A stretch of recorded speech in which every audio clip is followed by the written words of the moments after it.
যাই হোক, আমি বাবুর অনুমতিতে আমি একটু আপনাদেরকে নিয়ে একটু দোয়া করছি। সকলে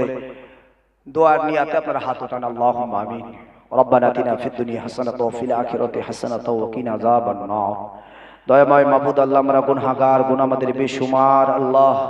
এই গুনার বোঝা মাথায় নিয়ে আল্লাহ এই গভীর রজনীতে আল্লাহ আমার পাশে বসে আছে আল্লাহ অসুস্থ মানুষ আল্লাহ, তিনি প্রবীণ মানুষ, আল্লাহওয়ালা মানুষ, আল্লাহ হাক্কানি আলেম আল্লাহ, তিনি আমার ওস্তাদ তুল্য মানুষ, তিনি আমার পাশে বসে আছেন আল্লাহ, আমার সাথে দোয়ায় শরীক হয়েছেন। আপনার কত মাহবুব বান্দা বান্দিরা হাত উঠিয়েছে আল্লাহ, সকলের দোয়াকে আল্লাহ আপনি কবুল করে নেন আল্লাহ। আমাদের আজকের এই রাতের আলোচনা আপনি কবুল করে নেন আল্লাহ। আল্লাহ আপনি আমাদের সকলের জীবনের গুনাহ খাতা মাফ করে দেন আল্লাহ। আমাদের যারা কবরবাসী দুনিয়া থেকে বিদায় নিয়েছে আল্লাহ, আমাদের আপনজন, আমাদের বাপ মা দাদা দাদি নানা নানি, গ্রামবাসী প্রতিবেশী, এই খিদিরপুর গ্রামে কত আপনার বান্দা বান্দিরা যুগ যুগ ধরে নীরব হয়ে কবরে শুয়ে আছে আল্লাহ, সকলের কবরে সওয়াবগুলি পৌঁছে দিয়ে আল্লাহ আমাদের এই নেক আমলের বিনিময়ে কবরগুলি জান্নাতের টুকরা বানিয়ে দিন আল্লাহ। রব্বুল আলামিন আল্লাহ, আমাদেরকেও মরতে হবে, মারা যাব আল্লাহ, মরণের আগে আমাদের ভাই আমার দোস্ত আমার হযরত আবু তালিব বললেন, হে আমার বেটা আলী শুনে রাখো, আমি তোমার চাচা জান আবু তালিব, তোমার আব্বা জান আবু তালিব জানিয়ে দিলাম, তোমার বড় ভাই হযরত মুহাম্মদ রাসূলুল্লাহ সাল্লাল্লাহু আলাইহি ওয়াসাল্লাম তোমাকে যে পথের পথিক বানিয়েছে, তোমাকে যে ঈমান গ্রহণ করিয়েছে, তোমাকে যে মুসলমান করিয়েছে, আমি তোমার আব্বা জান আবু তালিব আজকে তোমাকে জানিয়ে দিলাম, তোমার বড় ভাই তোমাকে সুপথগামী করেছে রে, তোমার বড় ভাই তোমাকে কুপথমুখী করে নাই, তোমার বড় ভাই তোমাকে সুপথমুখী করেছে, মানে সঠিক রাস্তায় তোমার বড় ভাই তোমাকে নিয়ে গেছে, এটা খারাপ রাস্তা নয়, এটাই সঠিক। তার মানে কি, রাসূল যে নবী ছিলেন, সঠিক ছিলেন, তিনি বিশ্বাস করতেন। ভাই আমার দোস্ত আমার, বিশ্ব নবী সরকার দো আলম নবীজি সাল্লাল্লাহু আলাইহি ওয়াসাল্লাম বললেন, হে দুনিয়ার উম্মত উম্মতিরা, আমি রাসূল পাক সাল্লাল্লাহু আলাইহি ওয়াসাল্লাম জানিয়ে দিলাম, বিশ্ব নবী জানিয়ে দিলেন, আমার চাচা আবু তালিব তিনি আমাকে এতটা প্যার করতেন, এতটা মহব্বত করতেন, এতটা ভালোবাসতেন, দ্বীনের জন্য, কলেমার জন্য, কোরআনের জন্য। যখন জালিমরা আমার উপরে জুলুম করত, ওই সময় আমার চাচা আবু তালিব আমার সম্মুখে দাঁড়িয়ে যেতেন, হে আবু জাহেল, আবু লাহাব, উতবা, শাইবা, মুগীরা, খবরদার খবরদার, আমার বেটা আমার ভাতিজা মুহাম্মাদের উপরে তোমরা আক্রমণ করতে পারো না, তবে মনে রাখো আমি তোমাদেরই ভাই, তোমাদেরই কুরাইশ বংশের সন্তান, আমিও ওয়াদা দিলাম যদি তোমরা মুহাম্মাদের উপরে কোরআনের জন্য, কলেমার জন্য, দ্বীনের জন্য যদি তোমরা আক্রমণ করো, আমি আবু তালিব কথা দিলাম আমিও কিন্তু তোমাদেরকে ছেড়ে কথা বলবো না। ভাই আমার দোস্ত আমার, বিশ্ব নবী সরকার দো জাহান নবীজি সাল্লাল্লাহু আলাইহি ওয়াসাল্লাম বললেন, আমার চাচা আবু তালিব তিনি এতটাই কোরআনকে ভালোবাসতেন, কালেমাকে ভালোবাসতেন, আমি রাসূলুল্লাহ আমাকে ভালোবাসতেন। একদিন আবু জাহেল, আবু লাহাব, উতবা, শাইবা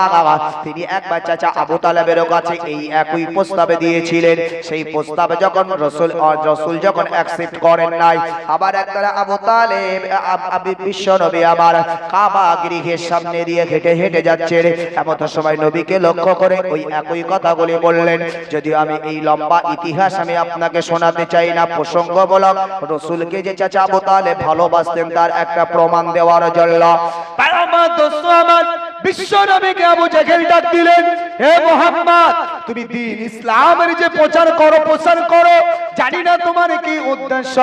যদি তোমার উদ্দেশ্য এমনটা হয় না দুনিয়া জমিনে তুমি একজন ধনী মানুষ হবে, ধনাঢ্য ব্যক্তি হবে, হে মুহাম্মদ তোমাকে অর্থ টাকা পয়সা সম্পদ দেওয়া হবে, মক্কার একজন ধনী তোমাকে বানানো হবে, তবে তুমি কলেমা ছেড়ে দাও, দ্বীন ছেড়ে দাও। আবার বলা হলো, হে মুহাম্মদ, যদি এটাও না হয়, যদি তোমার মক্কার লিডার নেতা হওয়ার শখ থাকে, তবে বলো আমরা লিডারগিরি ছেড়ে দেব, নেতাগিরি ছেড়ে দেব, তোমাকে লিডার নেতার আসরে বসাবো, তবে তুমি আর ইমানের কলেমার দাওয়াত দেবে না। তৃতীয় নাম্বার, যদি তোমার উদ্দেশ্য এমনটাও না হয় যে যদি তুমি মক্কায় একটা সুন্দরী নারী পাওয়ার আশায় যদি তোমার এমন উদ্দেশ্য হয়ে থাকে কালেমা পড়ানোর, তাহলে আমরা কথা দিলাম তোমাকে সুন্দর নারীর ব্যবস্থা আমরা করে দেব, তুমি তোমার ইমানের কালেমাটা ছেড়ে দাও। বিশ্বনবী আমার বললেন, হে আমাদের চাচা আবু জাহেল, আবু লাহাব, উতবা, শাইবা, মুগীরা,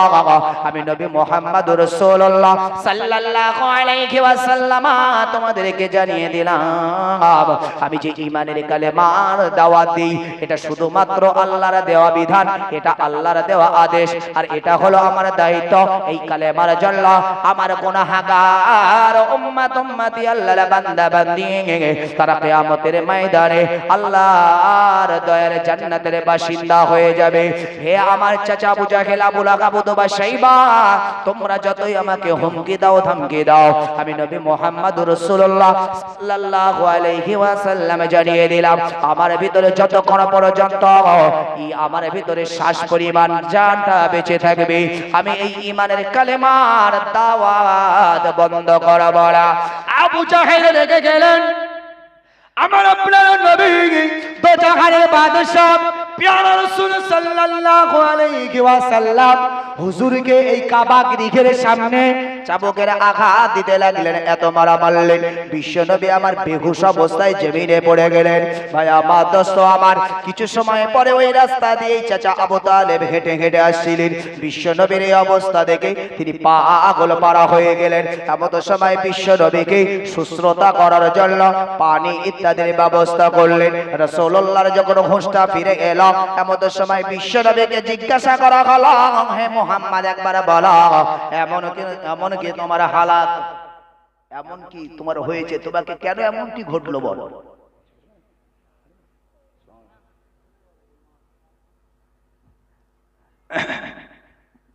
তো রাসূল বললেন, সেই সময় তার উপরে আক্রমণ করা হলো, তার ইতিহাসটা সব চাচাকে খুলে বললেন। আমি খুব সঠিক ইতিহাসগুলো বলছি, কারণ আমি আলোচনা যাই হোক, আমি যদি একটু সময়ও গোলমাল করে ফেলেছি, এটা আমার অবশ্য দোষ নয়। আল্লাহ রাস্তায় যেভাবে আমাকে আনাবেন সেটাই। আমি আসতে আমার গাড়িটা এখনো বাদুড়িয়ায় পড়ে আছে। তো যাই হোক, আমি আবার ওখান থেকে আবার একটা অন্য গাড়ি ভাড়া করে নিয়ে চলে এসেছি এখানে। হয়তো আমি আপনাদের সবার পরিচিত নয়, তবে আপনাদের সবার ঘরের চাল আমার পেটে আছে, এইটুকু আমি বলতে পারি। ভাই আছে, ভাই আমার সম্পর্কে জানে। আমিও তালপুকুর মাদ্রাসায় একটা সময় পড়াশোনা করেছি, আমি হিফজ করেছি তালপুকুর মাদ্রাসা থেকে, আমি হাফেজ কমপ্লিট করেছি 2002 সালে তালপুকুর মাদ্রাসা থেকে। আমার খুব ভালো মনে আছে, এই জন্য বলছি সব ঘরের চাল আমার পেটে আছে। আসলে আমি ইচ্ছাই এটা করিনি, এটা আল্লাহর তরফ থেকে হয়েছে। যাই হোক, আমি ক্ষমা চাইছি তার জন্য। চলুন আমি আলোচনা করছি, যে কথা বলতে চাইছিলাম, যে বিশ্ব নবী আমার চাচা আবু তালেবকে সব বললেন। বলার সাথে সাথে চাচা আবু তালেব এত ক্ষেপে গেলেন, এত রেগে গেলেন, রাসূল পাক সাল্লাল্লাহু আলাইহি ওয়াসাল্লামকে বলছে, মুহাম্মদ বলো, কাবার কোন চাবুকটা দ্বারা তোমার শরীরে আঘাত করেছে? রাসূল পাক সাল্লাল্লাহু আলাইহি ওয়াসাল্লাম বলেন, চাচা আপনি তাদেরকে মেরে প্রতিশোধ নেবেন এটা আমার ইচ্ছা নাই, আপনি ঈমানের কালেমা গ্রহণ করুন, আমি রাসূল খুশি হয়ে যাব। চাচা আবু তালেব বলছেন, হে মুহাম্মদ, যতক্ষণ পর্যন্ত ওদেরকে আমি তোমার মতন হালাত অবস্থা না করাতে পারছি, ততক্ষণ পর্যন্ত আমি আবু তালেব আমার মাথা ঠান্ডা হবে না। যদিও রাসূল তা অ্যাকসেপ্ট করেন নাই, গ্রহণ করেন নাই। রাসূল বললেন, আমার প্রতি আক্রমণ হলে আমার চাচা পাগল পারা হয়ে যেতে, কিন্তু আমার চাচা সেই চাচা আবু তালেব, তাহলে আমার ভালোবাসা ত্রুটি রাখিনি। এখনকার জোয়ান যুবক ভাইয়েরা, আমরা যে ভালোবাসা দেখাই, যে ভালোবাসা রাখছি, এই ভালোবাসায় আল্লাহকে পাওয়া যাবে, নবীকে পাওয়া যাবে, এই কথা বলতেই আমি এতটা লম্বা করেছি। ভাই আমার, দোস্ত আমার, বিশ্ব নবী সরকার দো জাহান নবী পাক সাল্লাল্লাহু আলাইহি ওয়াসাল্লাম যেই দিন চাচা আবু তালেব দুনিয়া থেকে বিদায় নেবেন, পাশে বসা আবু জাহেল, পাশে বসা আবু লাহাব, উতবা, শাইবা, মুগীরা, বিশ্ব নবী আমার আছেন। চাচা আবু তালেবের অবস্থা একেবারে মরণাপন্ন অবস্থা। এমন সময় বিশ্ব নবী আমার চাচা আবু তালেবকে লক্ষ্য করে বললেন, হে আমার চাচা আবু তালেব, একবার আপনি ঈমানের কালেমাটা পড়ে নেন, সারা জীবন আপনি কোরআনের জন্য, দ্বীনের জন্য, কালেমার জন্য, আমি আল্লাহর পায়ে পয়গম্বর আল্লাহর নবী আমি রাসূল আমার জন্য আপনার জান মালকে উৎসর্গ করেছেন কিন্তু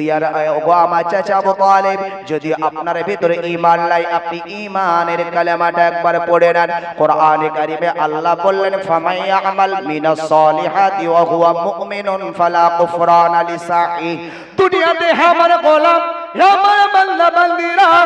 তোমরা দুনিয়াতে নেক কাজ করবে ভালো কাজ করবে সৎ কাজ করবে কিন্তু তোমাদের ভিতরে ঈমান থাকবে না সব বিকার আয় আমার দোস্ত আমার রাসূল পাক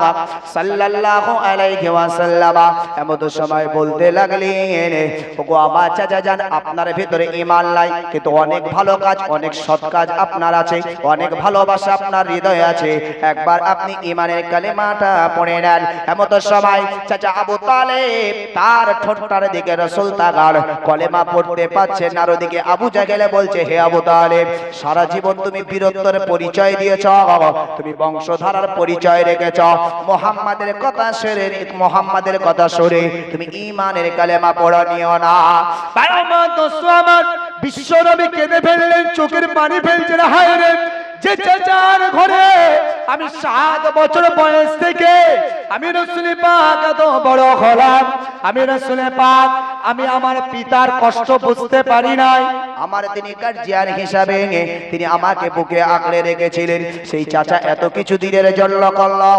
আর ঈমান নিয়ে তিনি যেতে পারবেন না এটা তো হতে পারেন না বিশ্বনবী চোখের পানি ধরে রাখতে পারেন না আবার চাচা আবু তালেবের কানকে লক্ষ্য করে বলতে লাগলেন ওগো আবার চাচা আবু তালিব আপনি একবার আমার কানে কানে ঈমানের কালেমাটা শুনিয়ে দেন ঈমানের কালেমাটা পড়ে নেন আল্লাহ ছাড়া কোনো স্রষ্টা নাই আল্লাহ ছাড়া কোনো মাবুদ নাই আর তার প্রেরিত নবী বা রাসূল আমি নবী মুহাম্মদুর রাসূলুল্লাহ সাল্লাল্লাহু আলাইহি ওয়াসাল্লাম একটা বার পড়ে নেন আমি রাসূল পাক কথা দিলাম কিয়ামতের ময়দানে মাহশরে আমি বিশ্ব নবী সরকারে দো জাহান আমি আপনার সুপারিশ না করে আমি রাসূল আল্লাহর দয়ার জান্নাতে যাব না তারপরেও বিশ্ব নবী আমার চাচা আবু তালেবের ঈমানের কালেমা পড়তে দেখলেন না বারবার রাসূল বলছিলেন এমন সময় বিশ্ব নবী আমার বড় ভারাক্রান্ত মন চোখের পানি ঝরঝর করে ফেলছে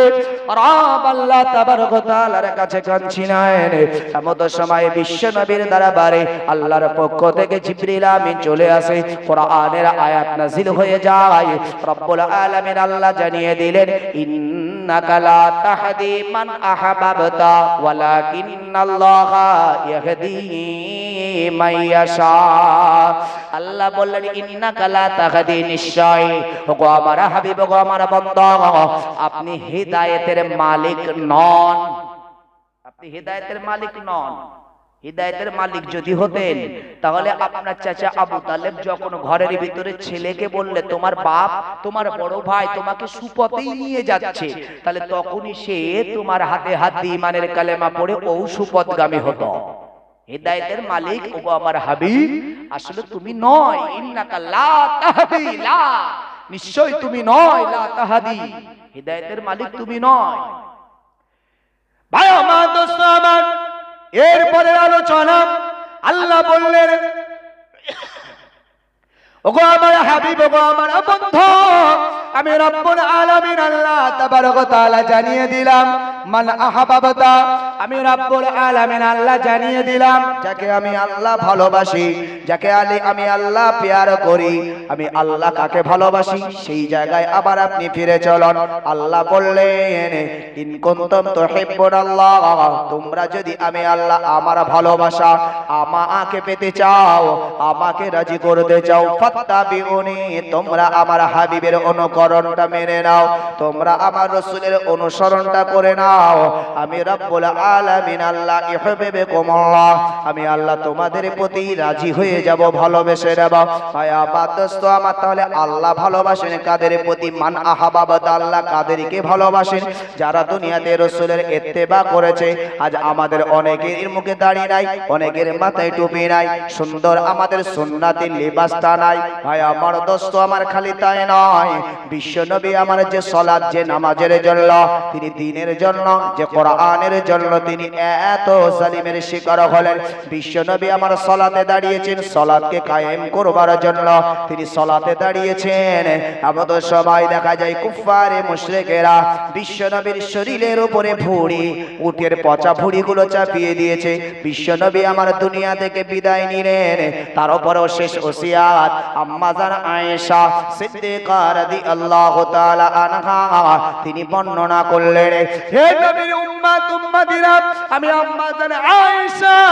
বিশ্ব নবীর ইন্তেকালের আগ মুহূর্তে আমাকে ডেকে বললেন আয়েশা আমার মুখটা একবার তুমি ঘুরিয়ে দাও জান্নাত মুখটা ঘুরিয়ে দেওয়া হলো মসজিদ নববীর দিকে বিশ্ব নবী আমার তার আগে মিসওয়াকটা চালেন মিসওয়াকটা নিয়ে তিনি একটু মিসওয়াক করলেন শিক্ষা দিয়ে গেলেন সারা পৃথিবীর উম্মতিদেরকে তোমরা মিসওয়াক করো আমি ইন্তেকালের আগ মুহূর্তেও এই সুন্নাতটা আমি ত্যাগ করি নাই তোমরা আমি রাসূল পাক সাল্লাল্লাহু আলাইহি ওয়াসাল্লাম মৃত্যুর বিছানায় মৃত্যুর শয্যায় শহীদ তারপরও আমি মিসওয়াক দ্বারা তোমাদেরকে শিক্ষা দিয়ে গেলাম নামাজের আগে আমরা কয়জন মিসওয়াক করি যদি আমরা একবার পকেটটা চেক করি পকেটটা সব খালি মিসওয়াকটা করবেন বিশ্বনবী সম্পর্কে আম্মাদার আয়েশা বললেন এমন সবাই রাসূল পাক সাল্লাল্লাহু আলাইহি ওয়াসাল্লাম ইন্তেকালের আগে বলে গেলেন বারবার ও হে আমার উম্মত হে আমার উম্মতি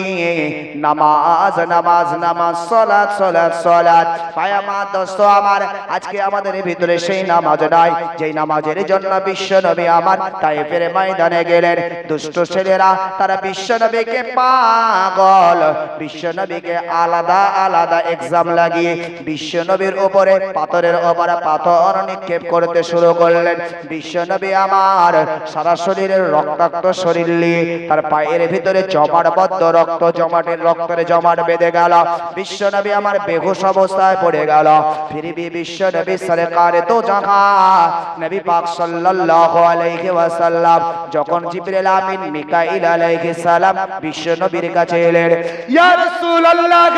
ইয়া হাবিবাল্লাহ হুজুর একটাবার আপনি বলুন যারা আপনার উপরে জুলুম করেছে আপনি একটাবার অর্ডার দেন আমরা এখনি তার জন্য অ্যাকশন শুরু করে দেব আমার সাথে মিকাইল আলাইহিস সালাম আছে আমি এখনি ঝড় বাতাস এই মিকাইল দ্বারা প্রবাহিত করে আমরা আশেপাশের পাহাড় পর্বতগুলো এমনি করে আমরা এইভাবে দুলিয়ে দুলিয়ে তাদেরকে পাহাড় পর্বতের বিচখানে দিয়ে আদা বাটা ঝাল বাটা করে দুনিয়া থেকে তাদেরকে ধ্বংস করে দিই বিশ্বনবী আমার বললেন না উম্মাত দরদি নবী আমার তারপরও বিশ্বনবী বললেন এরা হয়তো দুনিয়াতে এরা হয়তো এখনো আমি রাসূল আমাকে চিনতে পারে নাই তবে আমি বিশ্বনবী সরকারে দো জাহান নবীজি সাল্লাল্লাহু আলাইহি ওয়াসাল্লাম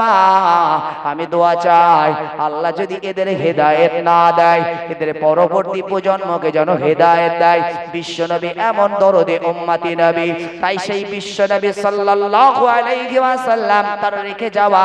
তার ইত্তেবা আমাদের ভিতরে নাই সামনে রমজানুল মুবারক মাস আসছে ভোলা ভাই বুঝবেন না এই রমজানুল মুবারক মাস আসার আগে থেকে এক শ্রেণীর মানুষ একদল মানুষ তাদের শরীরের ভিতরে বিভিন্ন নাকি রোগ তৈরি হয়ে যায় বিভিন্ন রোগ চলে আসবে এ বলে আমার গ্যাস এ বলবে আমার পেটের দোষ এ বলবে আমার ওষুধ খেতে হয় ইত্যাদি ইত্যাদি মানুষকে বলে বোঝানো যাবে কিন্তু রব আল্লাহকে তো আপনাকে হিসাব দিতেই হবে আল্লাহর কাছে বোঝাতে চাইলে ওই হাত ওই মুখ ওই চোখ আপনার শরীরের অঙ্গগুলো তারা সাক্ষ্য দেবে আল্লাহ সব মিথ্যা ওসব ডায়লগ করেছিল এই রমজানুল মুবারক মাস আসছে রাসূল পাক সাল্লাল্লাহু আলাইহি ওয়াসাল্লাম এই তো সেই শাবান চাঁদ আম্মা জান আয়েশা থেকে বর্ণিত আম্মা জান আয়েশা বলেন এই রমজান ব্যতীত 11 মাস এই 11 মাসের ভিতরে রাসূলকে সবথেকে নফল রোজা রাখতে বেশি দেখেছি সেটি হলো শাবান মাস জোরে বলুন সুবহানাল্লাহ এই যে মাসটি চলছে ভাই আমার দোস্ত আমার আম্মা জান আয়েশা বলেন হে দুনিয়ার উম্মতিরা আমি রাসূল পাক সাল্লাল্লাহু আলাইহি ওয়াসাল্লাম আমি দেখেছি বিশ্ব নবীকে এই শাবান চাঁদে দীর্ঘ 27টি রোজা করতেও দেখেছি। একদিন আমি আম্মা জানা আয়েশা রাসূলুল্লাহর দরবারে জিজ্ঞাসা করলাম, ইয়া রাসূলুল্লাহ ইয়া হাবিবাল্লাহ, হযরত রজব মাস যখন চলে আসে ওই সময় থেকে আপনি আল্লাহর কাছে দোয়া চান, হে আমার রব, হে আমার আল্লাহ, রজবকে পেরিয়ে শাবানকে পেরিয়ে আপনি আমার হায়াতকে দারাজ করে দেন, রমজানটা আমার হায়াতটাকে দারাজ করে দেন, আর আপনি এই রজব থেকে আস্তে আস্তে নফল রোজা আপনি বাড়িয়ে দেন। শাবান মাসটা যখন অতিবাহিত হয়ে শাবান মাসটা যখন চলে আসে এবারও আপনি আবার আরো রোজার গতিবেগটা বাড়িয়ে দেন। মায়া মা দোস্ত আমার বিশ্ব নবীর কাছে জিজ্ঞাসা করা হলো, আম্মা জান আয়েশা বর্ণনা করে রে রাসূল পাক সাল্লাল্লাহু আলাইহি ওয়াসাল্লাম ওই সময় বললেন, হে আমার বিবি আয়েশা শোনো, আমি রাসূল পাক সাল্লাল্লাহু আলাইহি ওয়াসাল্লাম রমজানুল মুবারক মাস সামনে আমি দোয়া চাইতাম এই কারণে, কারণ আল্লাহ আমার উম্মতের জন্য, আমি রাসূলুল্লাহ আমার জন্য স্পেশালি এই রমজানুল মুবারক মাসকে অতীব বরকতময় মাস বানিয়েছি, যে মাসে আমার উম্মতকে ক্ষমা করে দেবেন। আল্লাহ ওয়াদা দিয়েছে যে রমজানুল মুবারক মাসে আমার আল্লাহ একের গুণ 10 বাড়িয়ে দেন।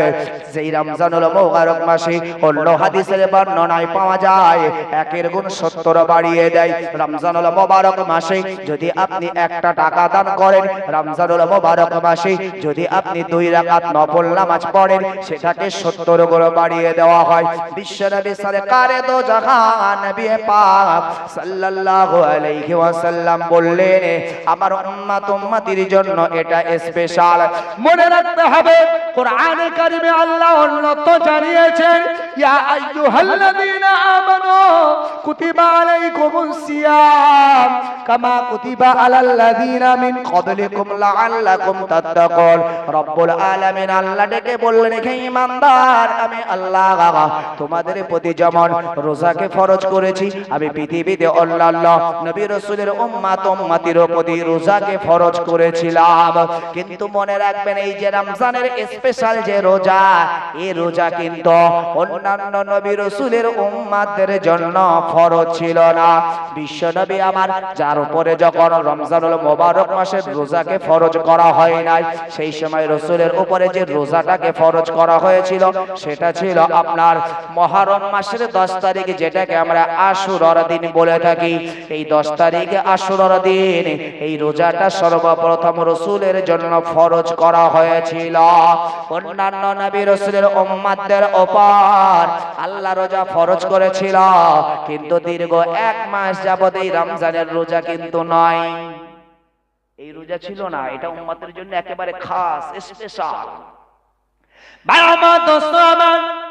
বিশ্ব নবী আমার বললেন, হে আমার উম্মত উম্মতিরা, এই রমজানুল মুবারক মাস এত বরকতময় মাস, এই মাসটা যেন আমি রাসূল পাক সাল্লাল্লাহু আলাইহি ওয়াসাল্লাম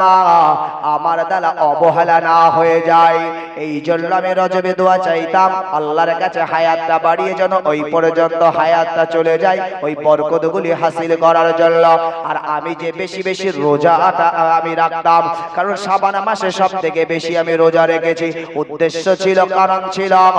আমি রমজানুল মুবারক মাসে রোজা রাখবো। আমি এই রমজানুল মুবারক মাসে রোজা রাখা আমার জন্য যেন সহজ হয়ে যায়, এই জন্য ছিল আমার জীবনে এই শাবান চাঁদের রোজার প্র্যাকটিস। জোরে বলো, রোজার প্র্যাকটিস ছিল এটা আমার জন্য। খেলোয়াড়রা খেলা করতে যায়, ফুটবল খেলা, ক্রিকেট খেলা ইত্যাদি খেলা, যখন টুর্নামেন্টে যায় তার আগ থেকে খেলোয়াড়দের একটা প্রস্তুতি থাকে, তার কারণ হলো যেন ময়দানে নেমে যেন হেরে না যায়, যেন একটু ভালো খেলতে পারে। বলছো কি খেলবে, ও একটু প্র্যাকটিস করেছে, ও তো প্র্যাকটিস করেনি, কি খেলবে? বিশ্ব নবীও আমারা বললেন, হে আমার উম্মত উম্মতিরা, রমজানুল মুবারক মাসে যেন আমার রোজা, আমার ইবাদত, আমার বান্দিগিটা কোনোভাবেই যেন একেবারে নস্যাৎ না হয়ে যায়, আমার যেন রমজানুল মুবারক মাসের ইবাদতগুলি দুর্বল না হয়ে যায়। এই জন্য আমি বিশ্ব নবী সরকারে দো জাহান নবী পাক সাল্লাল্লাহু আলাইহি ওয়াসাল্লাম আমি সাবান চাঁদে বেশি বেশি বেশি বেশি প্র্যাকটিস করি। ভাই আমার, দোস্ত আমার, এই রমজানুল মোবারক মাস যখন আমাদের সম্মুখে চলে আসবে, মনে রাখতে হবে এক শ্রেণীর মানুষ আমরা তো হয়তো পার হয়ে গেলাম, আর না হলে আর এক শ্রেণীর মানুষ আমরা গর্তেই পড়ে গেলাম। কিন্তু আমার মনে হয় পরিসংখ্যানটা ঠিক এইরকম, শতকরায় বলা যায় না, হাজারেও বলা যায় না, লক্ষে একটা বেঁচে গেল আর বাকিটা সব গর্তেই পড়ে গেল। বিশ্ব নবী সরকারে দো জাহান নবী পাক সাল্লাল্লাহু আলাইহি ওয়াসাল্লাম তিনি মসজিদুন নববীর মেম্বারে সিঁড়ি দিয়ে যখন একটা একটা করে ধাপে পা রাখছিলেন, এমন সময় বিশ্ব নবী আমার জোরে জোরে তিনি পড়ছিলেন আমিন। আবার দ্বিতীয় মেম্বারে আমিন, তৃতীয় মেম্বারে আমিন, এইভাবে পড়ছিলেন। যাই হোক, আমি আর লম্বা চওড়া করবো না। আমাদের উস্তাদ তুল্য মানুষ, অনেক প্রবীণ মানুষ, অসুস্থ মানুষ তিনি। আমাকে না চিনলেও আমি খুব তানাকে কাছ থেকে চিনি। আর তিনি আমাদের লেকচারার অ্যাসোসিয়েশন অফ বেঙ্গল, আমাদের একটা ওলামাদের সংগঠন আছে, এই সংগঠনের তিনি একজন অন্যতম ব্যক্তি। যাই হোক, আমি তার সম্মানার্থে আর লম্বা চওড়া না করে এখানেই ইতি করছি। ভুল ভ্রান্তি হতে পারে, ক্ষমা করবেন। আমি আপনাদের সন্তানের মতন, ছোট ভাইয়ের মতন। সকলে আল্লাহর রাস্তায় আমার জন্য খাস করে দোয়া রাখবেন, আমিও আপনাদের জন্য দোয়া রাখি। আল্লাহ যদি আবার আগামীতে কখনো সময় সুযোগ করে দেন, ইনশাআল্লাহ আলোচনা হবে। সকলে আমার জন্য দোয়া রাখবেন, আমিও আপনাদের জন্য দোয়া রাখি। আসসালামু আলাইকুম ওয়া রাহমাতুল্লাহ। দরুদ শরীফ আল্লাহুম্মা